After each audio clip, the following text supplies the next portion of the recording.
What's popular, YouTube? Another day, another shameless ad plug on Thorin's channel. You know what? After the elimination of Imperial by the mighty Copenhagen Flames, actually this bracket isn't looking that sick, is it? Like, the second phase didn't work out that great. There was all the big teams there, but look at the seeding, look who played who in the 3-0 game, look who played who in the 2-2 games. Monster names, Ziwu, Nico aren't even at this phase of the tournament. So we got a top 8, and I got to say, I need a little bit of a pick-me-up. You know, I'm going to need something to really get me going. So I'll enjoy the Heroic Na'Vi game. I'll enjoy watching FaZe. I hope Spinks flops off, etc. Dexter's a cool guy. But you know what? I'm going to have some gamer subs. I have gamer subs every day. You can see there I've got the picture of the blue Raz one there. That's one of the ones where I have it occasionally. If you're green with envy, like obviously the Imperial players will be for not making the top 8, you can go with sour apple, couldn't you? That's quite a delicious one. Quite a refreshing taste to it. Or you could go with lemon limeade. There's another one with sort of a citrusy angle. Or maybe you're a bit salty. Good old Nico. Probably going to get an IGL or a coach fired now, I imagine. So if you're feeling a bit salty, why not go with something, you know, something wholesome? I would go with dragon fruit punch. It's just got it's a sweet taste, but it's got quite a nice sort of body to it. It has a nice aftertaste that comes in as well. That's the sort of thing that I just cheer you up and make you think, you know what? Maybe I can shoot headshots, but I don't know everything about the game, do I? Nico, of course. I do know everything about the game. I just can't shoot headshots. Why would I? I'm an AWPer. Sick no-scoper, better than Simple. In Pogs, featuring Vince at 3 in the morning that Simple doesn't play in. So by definition, I am better. Right. Obviously, use the code Thorin, Thorin, for 10% off at gamersubs.gg. Right, the way I'm going to do this video, because obviously I'm doing all my other videos, so I've already got an episode out with Deserto talking about some things in the previous phase of the major, and then a totally different episode of Competitive Edge with Monte Cristo, where I actually talk about this playoffs here, but that's more just who's going to win, and then I preview them using narratives, and then I also give a couple of things like who's I think's got like the better players, and then I give you the betting odds and who I think is actually going to win and who's a good bet. What I'm going to do in this video on my channel, because I understand one day some of these things will be on the other Insight and Esports CSGO channel, which I would suggest you subscribe to. By the numbers will be coming there with the brand new episode. There is already fucking Snake and Banter, and eventually will be counterpoints in this Competitive Edge. Now, the key thing to point out is this. The way I'm going to make this video different is, first of all, I am going to preview the first 2 quarterfinals. So that is Spirit against Furia, and then it is FaZe Clan against NiP. I'm going to preview these, and I'm going to sort of do it as if I was on a desk and I had as much time as I want, like I sometimes did on some of those live pre-game desks I did for my other sponsor, Esports Bet. Now, when I do this, I'm then going to make it different how I do it with Monty. I'm going to do a map veto, and then I'm going to talk about some other angles. Then I'm going to do another set of videos later about the other matchups in the tournament, but I'm not going to do every single matchup in this video, because this is more about going deep and really tunneling in. So what I'll say is this, because there might be some people who still care about the pick'ems, I'll just tell you at the end of the video who wins the other matches, and then my other hypothetical wins, just who wins. And then if you want to set your bracket according to what I think, you can indeed do that. I will say, I have done the worst ever by far of any of the coin chat. Like, as far as I know, every other time I've gotten the gold coin, and I think every time I've gotten the gold, I haven't got the diamond, because I never got all the other side of the bracket, even though I got some of the champions. But this time, like, I have nothing. I had 4 on the first one, I had 4 on the second one, and obviously I'm not even eligible to get it, so whatever. But if you just happen to be a casual, you don't know much about the game and who's playing or what the form's like, you might want to set your bracket that way. Obviously, caveat emptor, figure it out for yourself. So let's get into this shit. So we have the first series is going to be the NiP versus FaZe one, I believe. Now, this is quite an interesting series, because first of all, brief narrative is obviously FaZe is the #1 team in the world. FaZe has won a bazillion series. FaZe has won the tournaments this year. NiP, the whole story was supposed to be when's Device coming back. Wow, they play really good for a team without Device. Well, I'll tell you what, since I added Blowland, they don't need Device. As in, if Device came back at top peak power, yeah, they'd be amazing. Right now, they're a really good team, just rifles. They have Esatag AWP, who gives a fuck? You don't need an AWP in this team. And the coach seems to be doing a good job. You're doing an interesting job. This is a key part for me with the map vetoes. I've got some, you can really throw a lot of curveballs people's way, which is funny because you're playing against FaZe Clan. You can even argue, by the way, NiP would be a top 2-3 team in the tournament so far in terms of individual form and overall team form, I would say. Now, in terms of FaZe Clan, like I said, #1, do it by committee, blah, blah, blah. they've also got the 7-map pool, sort of, because they obviously tested the Vertigo by playing against ENCE and beating them on it in the Pro League finals. So they have not all 7 maps in the FaZe map pool, a winning rate on all 7 of the maps. The worst ones are like Mirage 7 and 4 last 3 months, Duff 2, 4 and 2, Overpass 4 and 2. Inferno, Nuke and Mirage are very, very good maps for this team. Inferno's mega. It's basically a home map for them. Nuke's very good if they have to play it. And if people pick Mirage into them, and it's always people picking it into them, man, do they win a lot of those fucking games. They don't even have to pick that map. Then you go to NiP side. They're monsters on Ancient, aren't they? They're monsters on Inferno. Well, that's might be picked in them by FaZe. You can see where this is going. Overpass is a decent enough map. Nuke's not a bad map. The problem there is basically, if you're NiP, you're looking to the Ancient. But here's the key thing. NiP has a chance to do to karrigan what he does to other teams. When he has the map pool, he likes to not only, in this case, if you can, be cheeky with the ban, maybe you don't ban a Vertigo, and if the other person doesn't play it, and in terms of the pick, make that unexpected, because then they can't prep for you, then they can't have anti-strats, then they can't see something in the demo. Now that has sometimes gotten a little bit cute on him, so they had Overpass in the final of the Boston Major when maybe he should have gone with Cash, and there was a whole dispute with that. Now, in this scenario, I actually can't tell if FaZe is going to get cute, because I actually feel like if you're FaZe, you've been so good on your strongest maps. This might be an opponent you just take your strongest maps on and say, well, even if you're good on Inferno, I'm willing to play Inferno. If you're NiP, this is interesting because you can do all sorts of craziness, because the key thing is, will karrigan float Vertigo? Because if he floats Vertigo, here's the cool thing. It is bear in mind, it doesn't play Dust 2. Vertigo's their worst map. And they've only beaten the likes of like Fnatic on it. So they've lost to Gambit, G2, Copenhagen Flames and OT, lost to ENCE. So I have to say, I don't think, even though they've picked it one time, it was against ENCE. Will they pick it against FaZe with the Major on the line in a quarterfinal, when instead you could just go to an Ancient, for example? Or if he leaves it open, would he ban Ancient? Because even though he's 3-0 karrigan, one of those wins is Copenhagen Flames, and the others are basically nobody. So if he instead chooses to go with an Ancient ban, so the Ancient gets taken out, right? If you're the guys from NiP, are you really picking Inferno into karrigan? He's probably picking that himself, right? You're banning just 2. So here's where it gets interesting for me. I think the Veto probably goes like this. If they play conservative, which FaZe might do, you ban Vertigo, then NiP bans just 2. Obvious so far. Then I think FaZe picks Inferno. They're so good on it. It's so rare they ever lose. Even one of their even when they play against all levels of opponent, they seem to win. They've beaten Gambit, Heroic, G2, Players, which is Gambit again, Na'Vi, Furia. This is a really strong map, and it just seems to suit karrigan's style. Once again, he's back in it. He'll always have something on this map, especially on T side, right? So I think actually, FaZe, you just pick Inferno. I think this might be a series where you don't necessarily get so cute.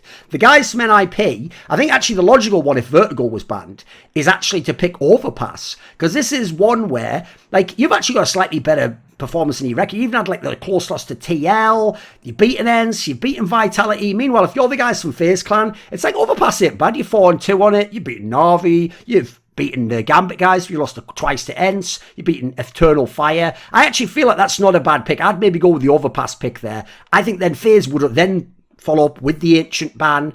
That's an interesting scenario, because here's the other thing to say.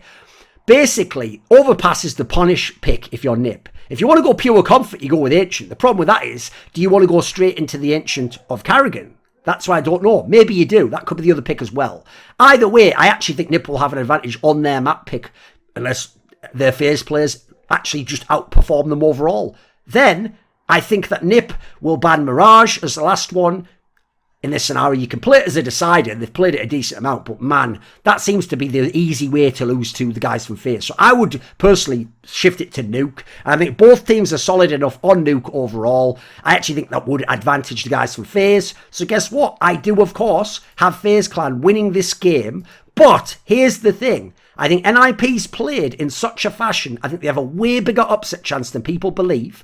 I also think, depending on what karrigan does, he can either skew the series more heavily his way, or he can leave it like this. And I even think there's a world where if you're really ballsy, like you do just pick Ancient if you're the guys from NiP. Maybe that even guarantees you more to win the map. I'm not really sure. It depends obviously how, if the FaZe Clans, they pick first and they have the upper map. But I actually think this can go 3 maps. And I think it can be a competitive series overall. I think karrigan has an advantage. advantage. I think Brokey as an AWP is an advantage in terms of role for role. But I think if you look at it, like the rifle strength is good on NiP. They're winning clutches sometimes. They've got young players. They seem like they're willing to sort of follow the game plan. They've generally been, I thought, pretty explosive overall. So I think they've got no pressure on them whatsoever. FaZe has all the pressure, and even the bracket looks easy to go to the final, and then they're supposed to win the major. I think a lot of pressure on NiP, on FaZe. I think not so much on the NiP guys. And actually, the NiP guys have even been in this scenario before. So, and obviously, Broland's been in this situation tons of times. So I think this could be a close series, but I'm taking FaZe to win probably 3-0. Depends what the pick is overall from NiP.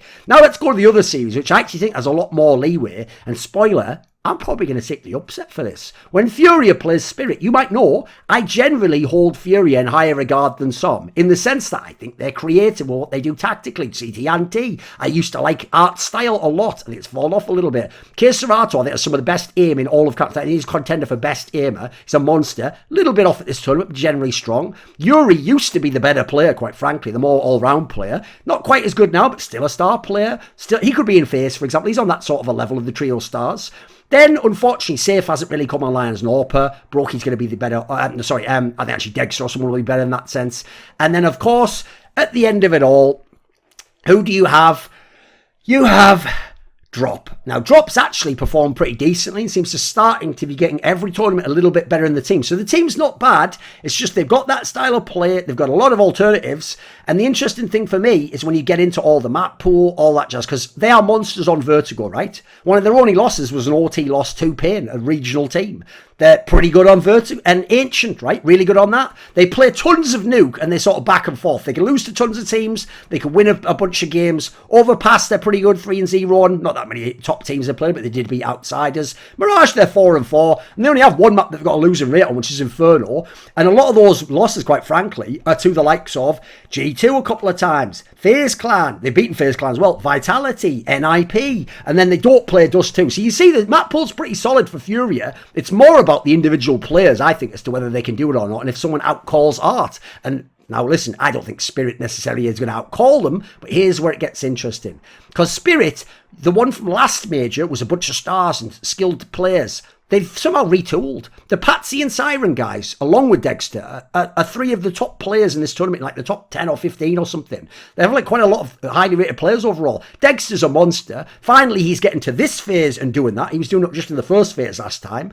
And like I say, Patsy and Thorin, the newer guys, I don't know how they found these guys and bedded them in. So this team actually, skill-wise, in this tournament can match up with Furia. In theory, on paper and potential, Furia should be better and should even have the better stars overall. But Dexter's looked really dangerous at this tournament and has not been halted by any nerves. Now, true, Furia has more experience on stage in these playoff settings.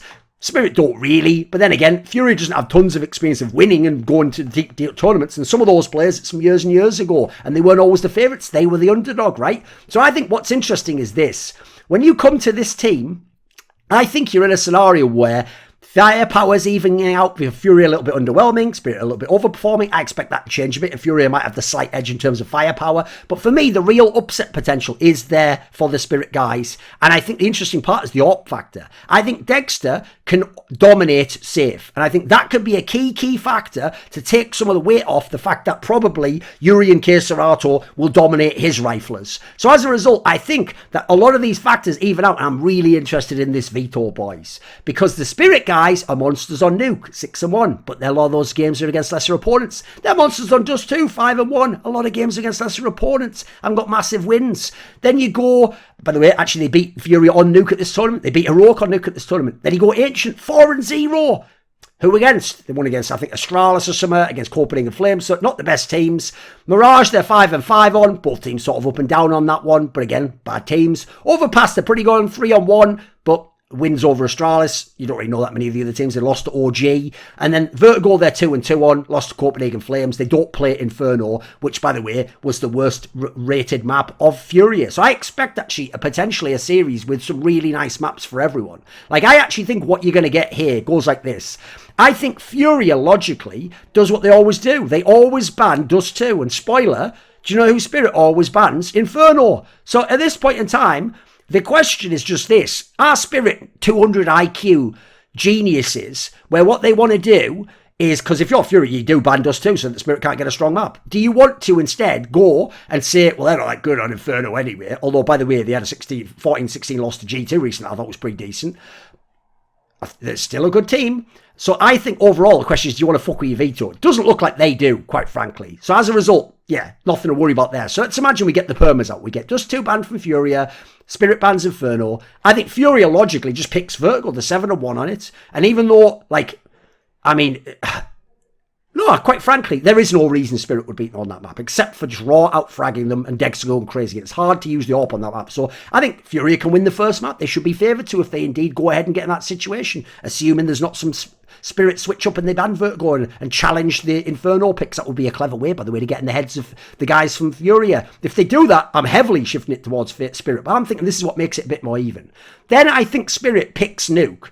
Now, it's not a terrible map for the Furia guys, and they've got losses because they played it more than any other map, so they obviously don't mind playing it. Quite frankly, it is probably the map to pick into them. If you're the guys from Spirit, they pick all sorts. They pick Ancient, they pick Dust 2, Vertigo, Mirage. It's actually impressive, again, how many maps they're picking. Even Furia picks 4 different maps. Nuke 3 times, Vertigo 2 times, Mirage 1 time, Inferno 1 time. So I think, logically, you pick Nuke. I think, basically, both teams are favoured to win their map pick there. And then I think Furia will ban Overpass if it's still available. It's their most banned second round map. And then even though actually Spirit also banned its second Veto, it depends, do you want to challenge them to do it, because you don't want them to make it go third if you're not prepared. So then I think logically Spirit would pick Mirage to actually veto, and you'd get Ancient as the decider, which will be pretty fire anyway, because it's a good map for Furia, and tell you what, it's a pretty good map for Spirit too. And actually with the way that the tournament's going, that's interesting, because is the AWP relevant there?